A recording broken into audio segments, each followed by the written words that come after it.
रात के समय कार धक्के खाते हुए रुक गई और उनसे आरव उसमें नीचे उतरा और घड़ी देखी। उस वक्त रात के ठीक 9 बजे बज रहे थे। फिर उसने कार का बोनेट खोला और उसे ठीक करने की कोशिश करने लगा, लेकिन गाड़ी स्टार्ट नहीं हो रही थी।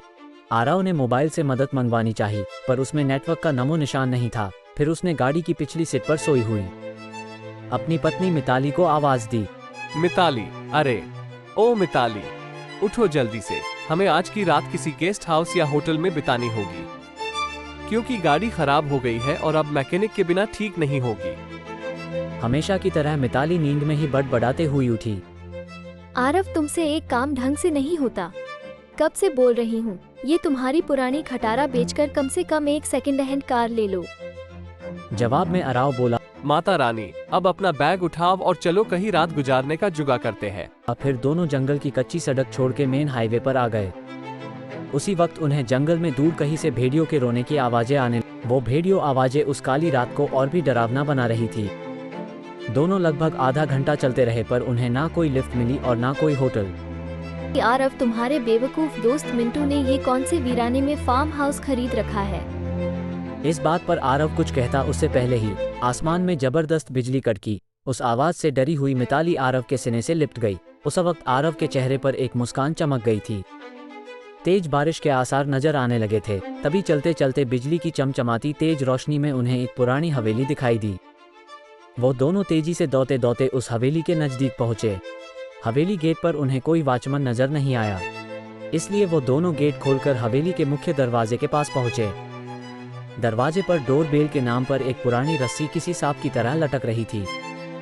उस रस्सी को आरव ने 2-3 बार खींचा, लेकिन अंदर से किसी भी घंटी की आवाज नहीं आई। फिर मिताली ने दरवाजे पर खटखटाने के लिए अपना हाथ आगे बढ़ा ही रही थी, उससे पहले ही अंदर से एक भारी आवाज आई, अंदर आ जाओ, दरवाजा खुला है। उन्हें दोनों को ये बात अजीब लगी, क्योंकि अंदर से किसी भी घंटी की आवाज नहीं आई थी और नहीं उन दोनों ने कोई आवाज की थी। फिर वो दोनों दरवाजा खोलकर अंदर गए। दरवाजे के ठीक सामने झूले पर बैठकर एक आदमी शाही अंदाज में सिगार पी रहा था। उन्हें देखते ही आरव बोला, सर, हम यहाँ से कुछ ही किलोमीटर दूर हमारे दोस्त का फार्म हाउस देखने जा रहे थे, पर बीच रास्ते में हमारी कार खराब हो गई और मदद बुलाने के लिए मोबाइल में नेटवर्क भी नहीं है। क्या हम आपके फोन से एक कॉल कर सकते हैं? ने कहा, जरूर कीजिए, टेलीफोन ऊपर के आखिरी कमरे में है। आरव ने उन्हें पहले परिचय देना उचित समझा, क्योंकि मेरा नाम आरव है और ये है मेरी पत्नी मिताली। मेरा नाम दादा ठाकुर है, मैं इस हवेली का मालिक हूँ।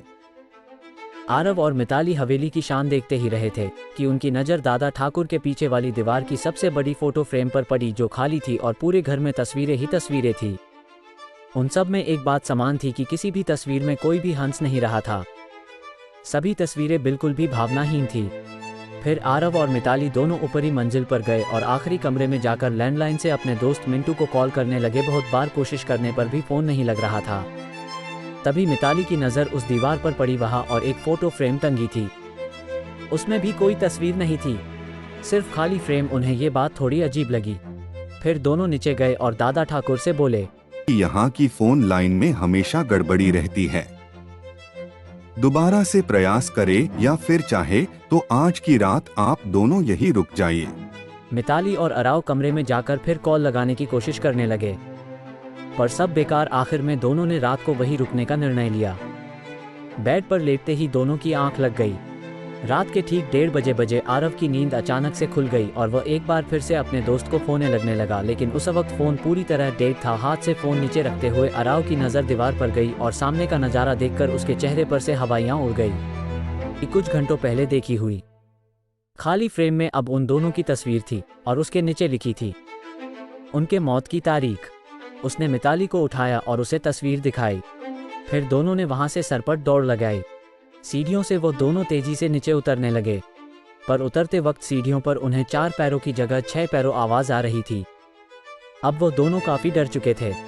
कुछ भी करके उन्हें बस दरवाज़ा खोल के बाहर भागना था। पर दरवाजे के पास पहुंचने के बाद जब दोनों ने उसे खोलने की कोशिश की, पर उनकी कोशिश नाकाम रही, क्योंकि दरवाज़ा किसी ने बाहर से बंद कर दिया था और अब वो दोनों उस भूथा हवेली में कैद हो चुके थे। आरव और मिताली दरवाज़ा पिट रहे थे, मदद के लिए चिल्ला रहे थे। उसी वक्त बदकिस्मती से बिजली चली गई और मौत ने अंधेरे की चादर से सब कुछ ढक लिया और चारों तरफ शमशान का सन्नाटा फैल गया। मिताली अपने कांपते हाथों से मोबाइल टॉर्च चालू करने लगी। जैसे ही उसने टॉर्च चालू की कि उसकी रोशनी सबसे पहले सामने वाली उस बड़ी से फोटो फ्रेम पर पड़ी, जिसे फ्रेम को आते वक्त दोनों ने खाली बिना तस्वीर की देखा था। उस खाली फोटो फ्रेम में अब झूले पर बैठे दादा ठाकुर की तस्वीर शैतानी मुस्कान दे रहे थे और अगले ही पल दादा ठाकुर तस्वीर से घिरे घिरे गायब होने लगे और उसके नीचे रखा हुआ झूला बिना हवा के ही झूलने लगा।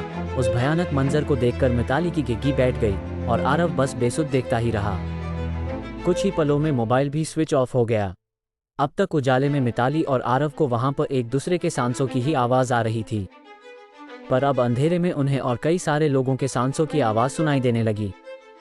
एक एक करके सभी आवाजें नजदीक आ रही थी और कुछ ही पलों में दर्द भरी चीख के साथ उन दोनों की तस्वीर भी बाकी तस्वीरों के साथ हवेली की दीवार पर टंग गई और दादा ठाकुर झूले पर बैठ के सिगार पीते हुए किसी और मेहमान का इंतजार करने लगे।